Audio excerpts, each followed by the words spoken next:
Seguimos con Iro Landucci sobre este tema que es tan curioso, tan interesante y tan sorprendente, ¿no? Que tanta gente en el mundo está empezando a alterar su conocimiento, o por lo menos romper con el conocimiento que viene trasladándose durante tanto tiempo en algo raro, nuevo. La verdad que sí. Y revelador. Que sí. Te quería preguntar, que dejamos en el bloque anterior, un poco, uno mira al cielo y dice, bueno, es así, tiene tal color, de día, de noche, las estrellas, la luna, el sol, y de repente vemos el amanecer con un sol enorme, gigante, que de poco a poco pues, lo vamos viendo chiquititos, y se supone que es esférico, no debería estar tan grande en un punto, o claro, eso también es un problema efecto, para el heliocentrismo también, ¿no? Eso es no un solamente efecto ocular, es un efecto científico, tiene que ver con óptico, algo, físico, óptico. Mira, justamente, si te parece, o sea, aprovechamos este tema también para hablar un poco de lo que es, por qué fue tan simple, de alguna forma, a gente, o sea, recordemos que hasta principio, ni siquiera hasta principios, hasta mitad del siglo XX, la mayoría de la gente era analfabeta o era muy costoso acceder a una educación, ¿no es cierto? Eran muy pocos. Entonces, al resto era muy fácil decirle, vení, mirá cómo desaparece el barco en la línea del horizonte a 5 kilómetros. Ahí está la curva, a 5 kilómetros, porque el ojo humano en el horizonte ve más o menos 6, 7 kilómetros, si tenés el ojo privilegiado, con toda la furia. Y ahí ya está la curva. Entonces, si ahí ya está la curva, me subo a una montaña y tengo que verla directamente, ¿no? Eso también se traslada, hay un fenómeno óptico que tiene un nombre muy curioso, porque es un nombre que se lo pone justamente la parte italiana, ¿no? Los italianos, Roma, los telescopios que tiene el Vaticano, ¿no? Bueno, no voy a entrar en esa parte porque también es muy amplia, ¿no? Pero entendamos que el Vaticano no es tan bueno como nos dicen, seguramente mucha gente ya lo sabrá, pero a nivel científico tienen una rama que es la rama jesuita. Everybody in this room was taught the story of how Columbus went before Queen Isabella of Spain and he was going to prove to her that the world was round. So this world is round story is 100% bullshit. It's total fiction. Yet how did our grandparents learn this? We learned this? Our grandchildren are probably going to learn this. How come? Because history is pop culture. Desde el Museo Estadounidense de Historia Natural en la ciudad de Nueva York, donde la ciencia y la cultura pop se encuentran. Así que peinamos el paisaje y encontramos un sacerdote jesuita. Esta es la orden académica de la Iglesia Católica. Quiero mandar un saludo a los jesuitas. Con frecuencia se les retrata como a quienes persiguieron a Galileo y atacaron sus observaciones sobre el universo conocido, que formuló al mirar a través del telescopio. Pero también sé que la Compañía de Jesús es un brazo científico importante de la Iglesia Católica y que de hecho su progreso tremendo, el de los jesuitas, contribuyeron a nuestro entendimiento, a la medida del universo. Ahora corrígeme si me equivoco en algo, creo que lo entiendo. Sabes mucho más de esto Creo que lo yo. Entiendo. Así es. Funda el Observatorio del Vaticano y felicitaciones a tus colegas. Gracias. Bien. También sé que a través de la mayoría de la historia de la ciencia, algunos de los científicos más grandes fueron profundamente religiosos. Entonces, ¿qué significa eso? En el mundo, en la política, en todo esto. ¿Estás de acuerdo con eso? Por supuesto. Por supuesto, me refiero a que, Intento bueno, tener uno una puede... discusión contigo. Bueno, me refiero a que es... No, es evidente, me refiero a que uno ve todo tipo de fanatismo religioso y cosas así, y de fundamentalismo, y de personas que parecen muy arraigadas en sus costumbres, pero todos estos científicos que describiste son personas que vieron la creación de Dios y desearon explorarla y entenderla, lo cual es un buen impulso, así que nada de esto, creo, debería considerarse un conflicto. Que tiene esta especie de ciencia, de aritmética científica, así que ese corto empezó con el hecho preestablecido de que alrededor de un tercio de los científicos occidentales o estadounidenses se consideran religiosos. Estos son científicos activos, quienes publican documentos y... Yo no entiendo a las personas que no pueden creer en la evolución, no entiendo a las personas que no consideran la datación por carbono y cosas así en los fósiles, no las entiendo y me cuesta entender por qué las personas no pueden aceptar el hecho de que Dios puede trabajar a través de la evolución. Eso es tan milagroso como la creación si tarda 10 millones de años o 15 millones o si tardó 7 días, no entiendo. Bien, ¿qué tal esto?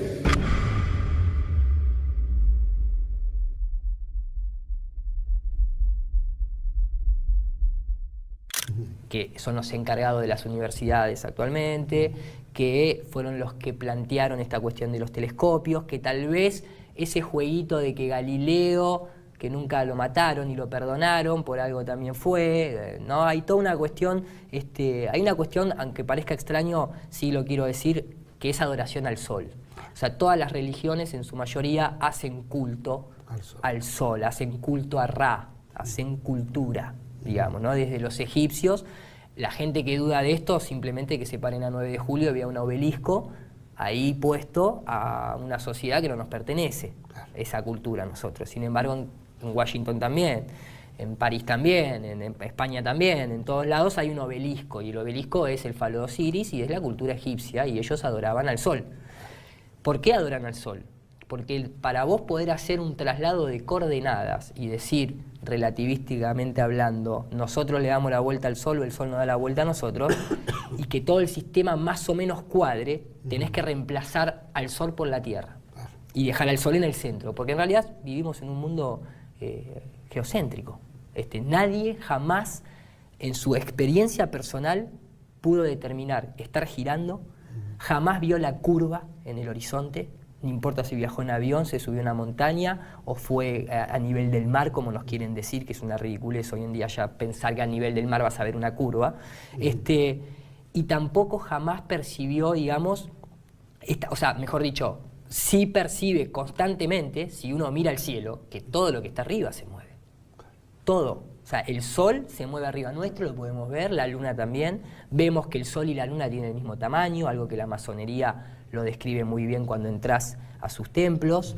Están ahí, está como una especie de domo. No existe ningún domo físico, geométrico, comprobable, que la gente, o sea, los elefantes abajo, esos son desviaciones, esas son cosas para sacar la atención y decir estos están todos locos, y tendrían razón si pensamos que va a haber elefantes y tortugas abajo sosteniendo algo, ¿no?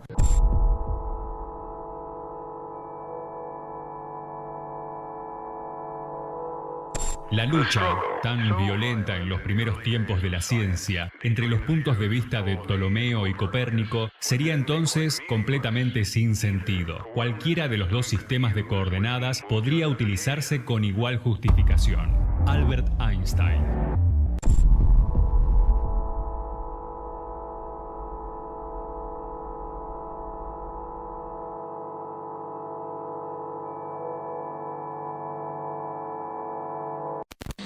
Entonces, el tema del sol tiene mucha importancia por ese lado. A nivel geométrico, a nivel científico y a nivel óptico, suceden un par de fenómenos que cuando te lo diga lo vas a reconocer. ¿Quién no va en la ruta y ve ese efecto de agua? De agua. Sí, a la distancia. A la distancia el y todos. sol. Exactamente.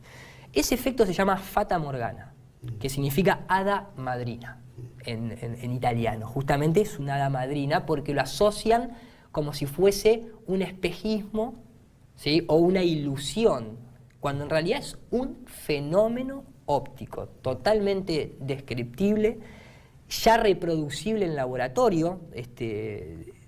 Si querés te lo muestro como para que te hagas una idea, porque este es un punto importante dentro de este tema, porque esto, la gente tiene que comprender lo siguiente: si vos estás a nivel de suelo, un día con nubes, vos te parás en la calle, ¿no? Que tengas vista hasta el horizonte, y vos mirás, te va a dar la sensación que vos tenés una nube acá arriba, y la nube, a medida que vos vas mirando el horizonte, pareciera ser como que, ¿sí? Pero vos viajaste en avión, y vos sabés que la nube no se curva, la nube siempre es un colchón. Vos viajás en un avión y ves un colchón de kilómetros y kilómetros y kilómetros de nube recta. Sin embargo, esa nube recta que vos estás viendo desde arriba del avión, para una persona en el suelo, pareciera que se está curvando, pareciera como tener una forma esférica a su alrededor. Entonces ahí comienza un engaño óptico, o sea, la utilización de un fenómeno óptico para engañar y decir la Tierra es esférica. Ese fenómeno... A la distancia uno ve que se van juntando, ¿no? Se van juntando, exactamente. Entonces, ese fenómeno hoy en día es muy conocido. No sé si lo podemos ver en pantalla. Sí. Ahí lo vemos. Este es el efecto del que hablamos, ¿bien? En el que uno diría que la persona ahí pareciera estar como muy flaca, digamos, ¿no es cierto? Sí.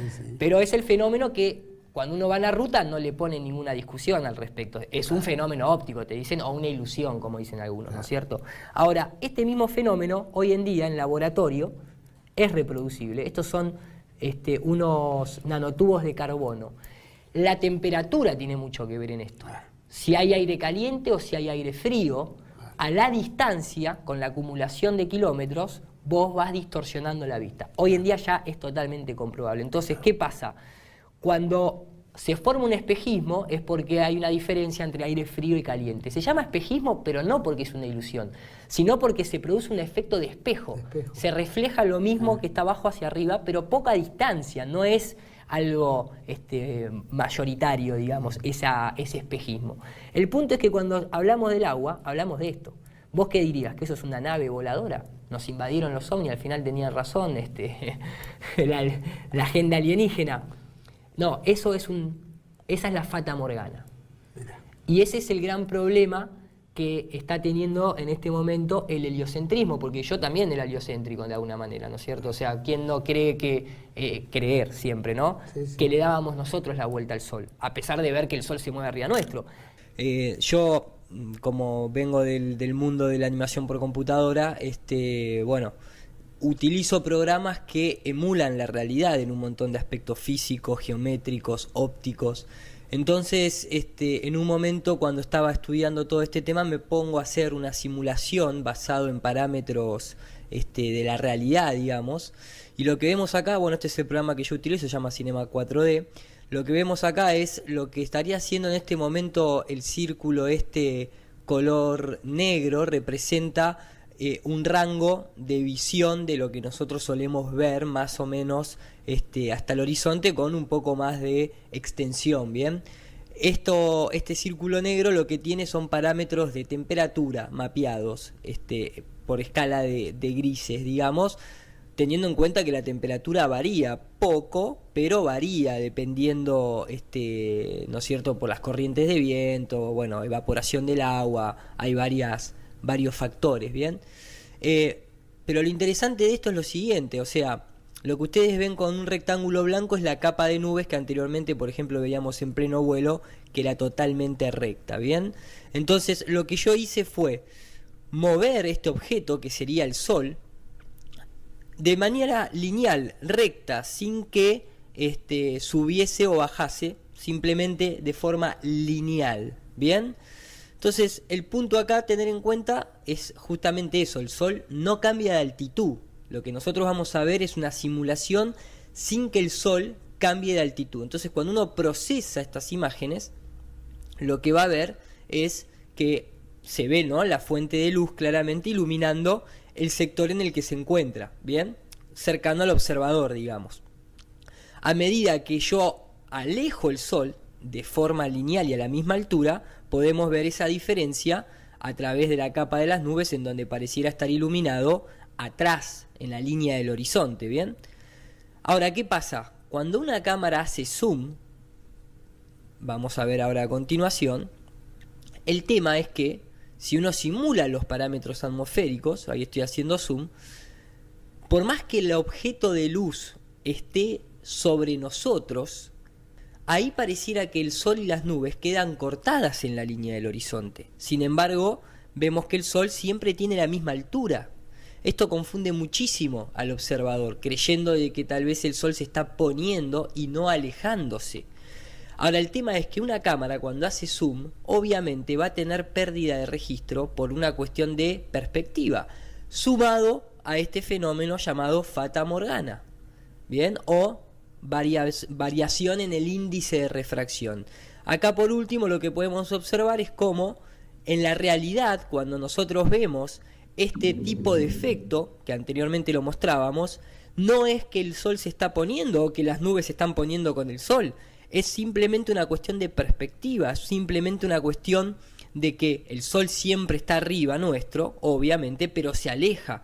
Pero como está muy arriba, la perspectiva celeste cambia muchísimo, muchísimo. Fíjense que ya cambia a la altura de las nubes, que sabemos que están más o menos entre los 10 kilómetros y los 20, dependiendo las temperaturas.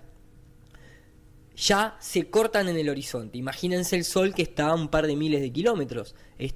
Nosotros nos cuesta comprender la perspectiva celeste, pero cuando uno lo transfiere al laboratorio, a la experimentación, a simulación, se puede ver que es totalmente comprensible y coherente con la realidad y los fenómenos ópticos, físicos, geométricos y matemáticos que el modelo de la naturaleza nos presenta. No tiene nada raro, es cuestión de hacer un análisis profundo simplemente.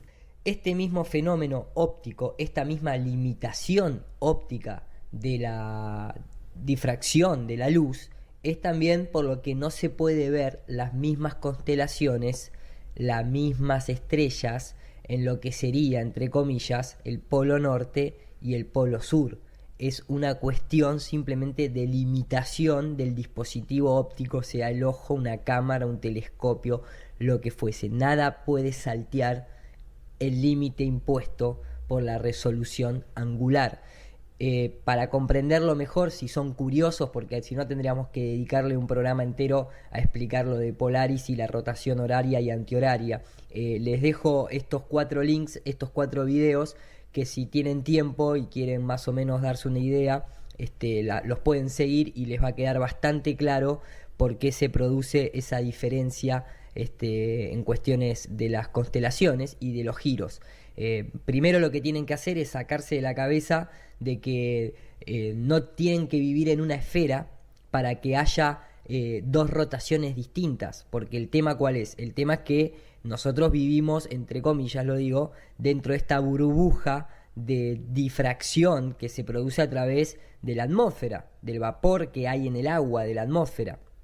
Entonces, digamos que acá pueden ver, ¿no?, que la ciencia oficial contempla que nuestro aire, nuestra atmósfera está a nivel de suelo, o sea, en su totalidad está cubierta de agua. De hecho, fíjense que dice que si toda el agua de la atmósfera se condensara, ocuparía 30 centímetros a lo largo de todo el mundo.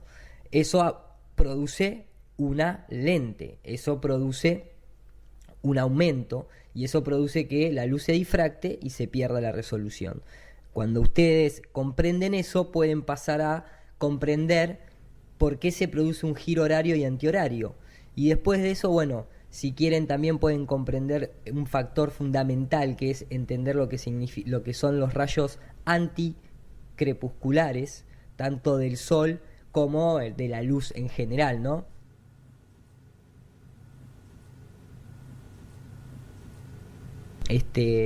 Y por último, si quieren, en este video que está subido en mi canal pueden tener acceso a un poco de información un poco más detallada y más asociada con toda una cuestión electromagnética y de fenómenos, digamos, de campos magnéticos que se producen en las distintas zonas de nuestro plano, y cómo actúa el Sol en la parte, digamos, sur o en la parte del centro, etcétera, etcétera. Es un tema largo que si no tendríamos que dedicar un programa entero, pero por lo menos si son curiosos, sigan estos links que les va a llevar a buen puerto.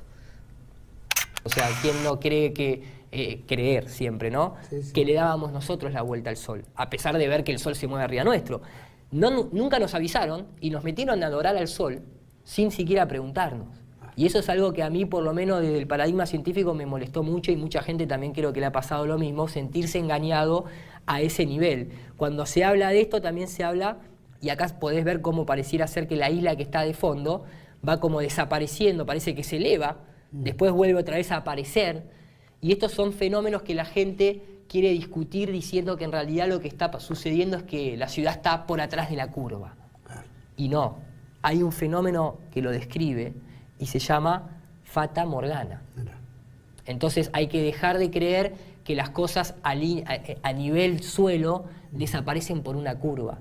Desaparecen porque no hay más resolución angular. Cualquier persona que esté escuchando esto, que se dedica a la óptica, sabe de lo que estoy hablando. Llega un momento que no entra más luz en el ángulo del lente óptico y no hay más resolución.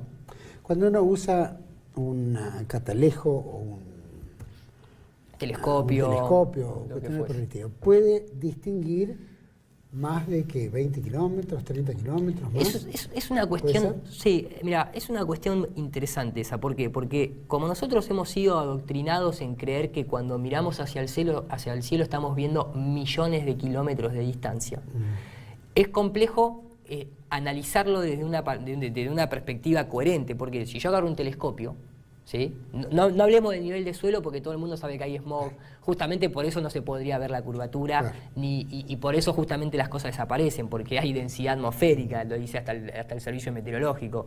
Entonces saquemos de la ecuación eso para hablar de una curva. Pero digo, suponiendo que estamos en una montaña a 2000 metros de altura, o nos vamos a Bariloche o a esa zona que es el cielo más despejado, y yo agarro un telescopio y lo pongo de forma recta a ese telescopio, yo voy a ver cuánto.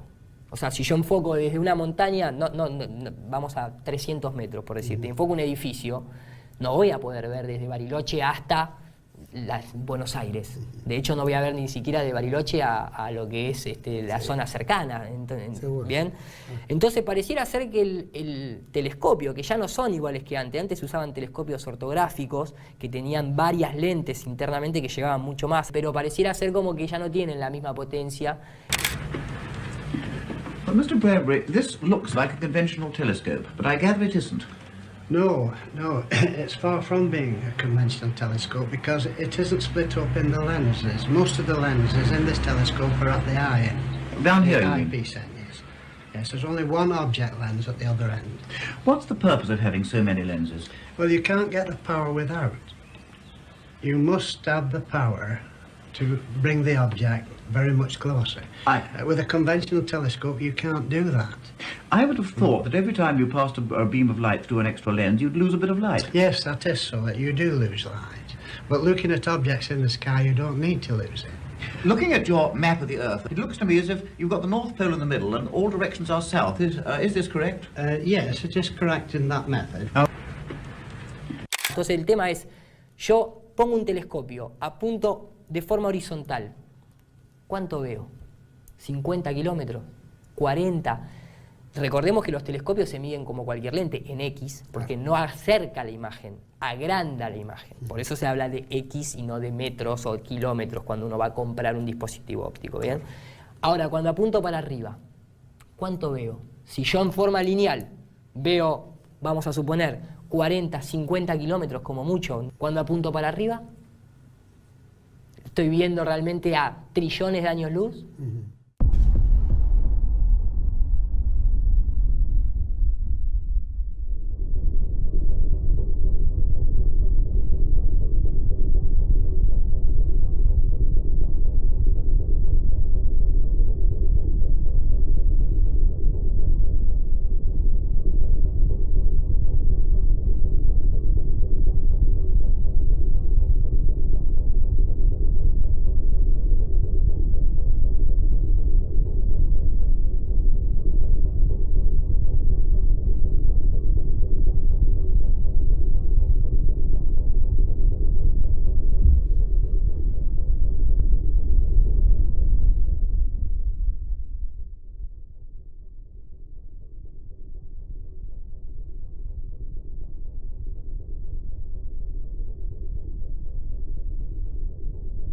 Porque le recordamos a la gente que hasta para la propia ciencia tradicional, uno lo que ve es el reflejo de la luz en la atmósfera. O sea, cuando vos ves una estrella, vos no estás viendo actualmente el objeto luminoso, vos estás viendo la luz que te llega y se refleja en la atmósfera. Y lo mismo sucede con el Sol, y lo mismo supuestamente sucede con la Luna y con los planetas. Vos no ves como si estuvieses afuera de la Tierra, menos estando a nivel del mar, ¿no? O sea, a nivel del agua, que justamente hablábamos de que siempre el agua busca su nivel. Entonces, el tema es que cuando los telescopios no son objetos magníficos en los cuales nos pueden mostrar en detalle lo que sucede ahí afuera. Por eso, si la gente busca, va a encontrar que tanto un telescopio profesional como un telescopio amateur, cuando enfoca a Saturno, lo enfoca de la misma manera. Cuando enfocan al Sol, lo enfocan de la misma manera. La NASA misma da charlas diciendo cómo tienen que modificar las imágenes digitalmente, tanto del Sol como de los planetas, las nebulosas y demás,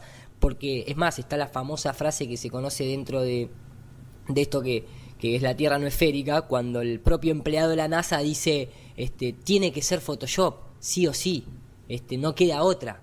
Last week, scientists at NASA released this. The shot is compiled from data from NASA's VEERS instrument, which orbits the Earth about every 100 minutes, taking measurements of light coming off the planet. That can be translated into ribbons of imagery like this. There's a small problem with it because there's a very slight gap in between each orbit. So some of those are painted on. It is photoshopped, but it's has to be. It is photoshopped, but it's has to be. It is photoshopped, but it's has to be. Blue Marble 2.0. NASA's Rob Simon made this. El punto es por qué a la comunidad científica no se le da acceso a la información raw, como se llama, ¿no? O sea, la información pura. Si lo querés hacer por un nivel de marketing para vender un poco más de revista, hacelo. Pero dale también la posibilidad a la gente que tenga acceso a la evidencia natural, ¿no? Digamos de alguna manera. Pero bueno, el punto justamente es ese. O sea, uno cuando ve con un telescopio, prácticamente ve lo mismo para arriba que para los costados, que para adelante y que para atrás. No se escapa nada de la resolución angular. Nada se escapa, es una ley física y óptica. You cannot do better than this. This is Mother Nature. You cannot beat diffraction. On your retina, when you look at a light source, the image on your retina will look like this. It will look exactly what you saw there. That is what your retina will see. And if those two lights are too close together, your brains will say, sorry, I don't see two lights. I want to address the issue of the angular resolution of your own eye. You can now calculate what the ultimate angular resolution is of your own eye, because you can estimate what the diameter is of the pupil, the opening of your eye. 3 millimeters, maybe 5 millimeters, a little bit larger at night when it is dark, pupil opens up, but we can calculate what this is. If I take 4 millimeters, so I put in for A 4 millimeters, and if I take lambda 5,000 angstroms, it's not an unreasonable value, then I find that the best angular resolution of a human eye is half an arc minute. Cannot be any better. There's just no way around it. You're always stuck with the diffraction limitation. I think, though, that most of you will not be able to see with an angular resolution of 1/2 arc minute. Most of you are probably in the domain of 1 arc minute. It's a little larger than diffraction limited, but it's very close to that. When you think of diffraction, it's really an incredibly fascinating thing, because what does diffraction actually means? That it is a limitation that is put upon us, on everyone, also God. No one can bypass diffraction. De hecho, ellos dicen que tienen el telescopio Hubble, que está en órbita para mostrarnos toda esa fantasía de las galaxias, las nebulosas, muy artísticas, siempre muy correctas. Y también supuestamente tienen el James Webb, que es un array, se dice array a cuando se unen muchas piezas, hay muchos espejos hexagonales en el cual todos unidos formarían un telescopio solo. Creo que también está el Spitzer, creo que también está el Kepler, pero el más conocido al público es el Hubble. Ahora, qué casualidad que tiene, no sé si vos sabías, la NASA tiene un avión llamado Sofía. Y el nombre, atención al nombre, porque viene del sofismo, que es justamente cuando uno tiene un gran conocimiento, es el artilugio para enredar a los demás y engañarlos. Siempre la NASA con esos simbolismos, lo vimos anteriormente los astronautas haciendo en plenas misiones espaciales los cornutos como si fuese algo, como si fuese heavy metal, ¿no? Entonces, ellos tienen el Sofía, tiene exactamente el mismo diámetro que tiene el Hubble.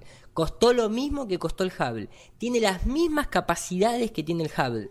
Incluso hay gente que ha llamado por teléfono al director de misión que afirma que desde que está en órbita, hace 25 años, nunca lo vio. Siempre recibió telemetría, igual que sucede con la gente a nivel de los satélites. O sea, fíjate cómo todo va, ¿no?, uniéndose, se va combinando. O sea, lo puede investigar cualquiera esto.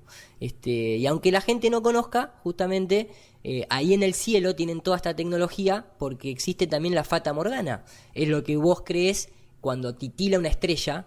Vos pensás que está titilando porque está teniendo algún problema con la potencia. No, es la capa atmosférica. Entonces desde Tierra un telescopio, por cuestiones físicas que no nos da el tiempo para detallar, resumimos diciendo esto, o sea, cuando uno ve para arriba, no se olviden que está viendo a lo sumo en muy baja resolución a donde se proyecta la luz en la capa atmosférica más alta. Incluso observatorios gubernamentales cuentan, no muchos, algunos pocos nada más, como es el caso del que estamos mostrando, cuentan con lo que es la óptica adaptativa, que es una técnica, digamos, que permite contrarrestar en tiempo real el efecto de la turbulencia. O sea, contrarresta en tiempo real el efecto de la turbulencia porque justamente es un dispositivo controlado por computadora que lo que hace es ir moviendo los espejos, tratando de anular, ¿no?, ese movimiento de la turbulencia, como si fuese el mismo sistema que tienen los antiterremotos,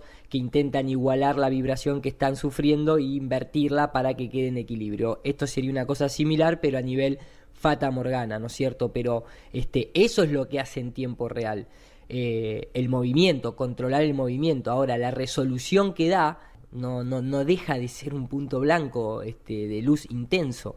No hay un detalle como para hacer ese enfoque. Digamos, a veces se usa como láser, se crea una estrella artificial ionizando los gases atmosféricos, o sea que lo estás viendo a la misma altura que estarías viendo el reflejo de la luz que viene desde afuera, como para usarlo de guía, porque esto tiene un problema que es, si está muy separado la estrella de la referencia aparente, se pierde mucha definición. Entonces esto funciona nada más en un campo de visión bastante estrecho. Es por eso que se utiliza mucho en observaciones en infrarrojo.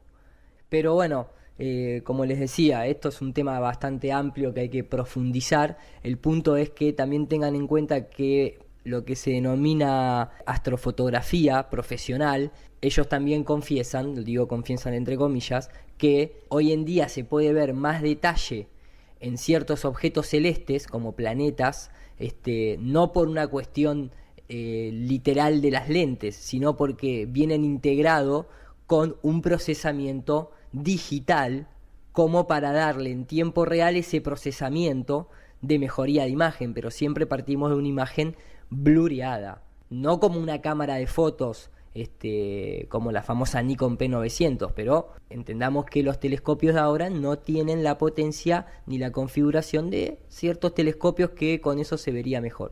Oh wow, that's incredible. So that's Uranus, and the first thing that strikes me there is you've got colour in that shot. Is that colour that's been captured through the telescope, or is that added on afterward? And it's been colorised later to give a more aesthetically pleasing appearance. And that's because it's quite tricky to get the different colour components with it? Exactly, that's right. Because these planets are so dim, it's very difficult to obtain good colour data to actually make a true colour. One of the great things is it's only in recent times that it's become possible to start recording detail on planets such as Uranus and Neptune with amateur telescopes. Okay. Why is that, do you think? I think it's a combination of the development of very powerful software for processing the data that we're able to capture, and the cameras we have now are so much better. Yeah. El punto es que dentro de este movimiento no se niega la existencia de los planetas ni de las estrellas. Recordemos que la palabra planeta significa estrella errante. Acá lo que hay que volver a conceptualizar es que cuando se habla de planetas no se habla de algo terrafirme, de algo que uno puede ir y llegar y posarse y habitarlo.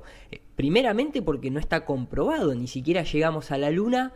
Imagínense sacar conclusiones de algo que sea terrafirme y habitable de Júpiter, de Saturno. O sea, todos los planetas que se descubren actualmente, todo eso es invención digital de la NASA y de ciertas organizaciones gubernamentales. Los planetas que se pueden observar realmente y que todos podemos comprobar son siempre los mismos. Desde este movimiento no se niega esa existencia de planetas, ni de los astros, ni de las luminarias. Al contrario, como dije anteriormente, de hecho la astrología, estudio de los astros, a diferencia de astronomía, que es la que nombra los astros, desde la etimología lo digo, la astrología se basa en un estudio geocéntrico del movimiento de los planetas, conoce lo que son los nodos o astros no luminiscenses, como se conoce como Rahu o Ketu o lunas negras, que son justamente los que producen los eclipses. Está muy consciente de todo el mapa celeste la astrología. Quien tenga dudas, que se fije acerca del movimiento del mecanismo de antiquitera, que es uno de los primeros dispositivos que la ciencia moderna hoy todavía apenas está comprendiendo, que ya manejaba en un periodo de 90 y pico de años lo que eran eclipses, lo que eran movimientos planetarios, lo que eran oposiciones, en fin, o sea, como dije, es un tema largo, pero que quede claro eso, que acá lo que se cuestiona es la investigación gubernamental para dar por sentado tantas cosas que, como venimos viendo, hay mucho más que dudar en cuanto a certificar, ¿no? Andas, Mariano, buenas tardes, gracias por atendernos. ¿Qué tal? Buenas tardes, ¿cómo están ustedes? Muy bien, contanos, ¿de qué se trata este descubrimiento, este anuncio que ha hecho la NASA? Bueno, es un anuncio que, como bien decías, es noticia mundial en este momento. Hace varios días que la NASA venía haciendo una campaña de suspenso, ¿no? Diciendo que este mediodía iba a anunciar algo grande, y efectivamente tenían bajo el brazo el hallazgo de 7 planetas fuera del sistema solar. Estos planetas se los llama planetas extrasolares o exoplanetas. Al día de hoy se conocen varios miles. Y entonces ahora, cuando nos pongamos a estudiar el sistema planetario en el colegio, digo nos pongamos a estudiar porque las mamás estudiamos con los chicos este tipo de cosas, ahora va a haber que incluir 7 más. Es uno de los temas más calientes de la astronomía contemporánea, esto de los exoplanetas, ¿sí? Y lo interesante de este anuncio es que se anuncian, como te decía, 7, y varios de ellos con características de tamaño, en principio parecidos a la Tierra, ¿no? No hay mucho más para decir en este momento, porque siguen estando a 40 años luz y no hay ninguna tecnología nuestra, humana, para llegar a ellos en un tiempo razonable. O sea que no se los ha explorado, solo a través de máquinas aquí desde la Tierra, pero no más. Básicamente, claro. Y decime, Mariano, por último, como para terminar de entender esto, que por lo menos para el común denominador de la gente es algo muy, pero muy complejo. ¿Cuál es, si querés, el alcance de esta novedad? ¿Por qué se venía anunciando con tanto suspenso? ¿Por qué esto iba a acarrear un shock, un impacto para el mundo entero? Es una muy buena pregunta. Mirá, uno acá tendría que meterse también en el tema de la comunicación, ¿no es cierto? Porque la verdad es que muchas veces estos anuncios, más allá de su valor científico, le sirven a agencias como la NASA o la Agencia Espacial Europea para adquirir promoción. Ellos tienen que también de alguna manera justificar sus presupuestos, y cada tanto de alguna manera tienen que anunciar cosas que repercutan en la opinión pública. Obviamente en este caso es un tema muy interesante, pero no hay que olvidarse que estas agencias como la NASA necesitan contar noticias impactantes de tanto en tanto para que la gente de alguna manera justifique su existencia, ¿sí?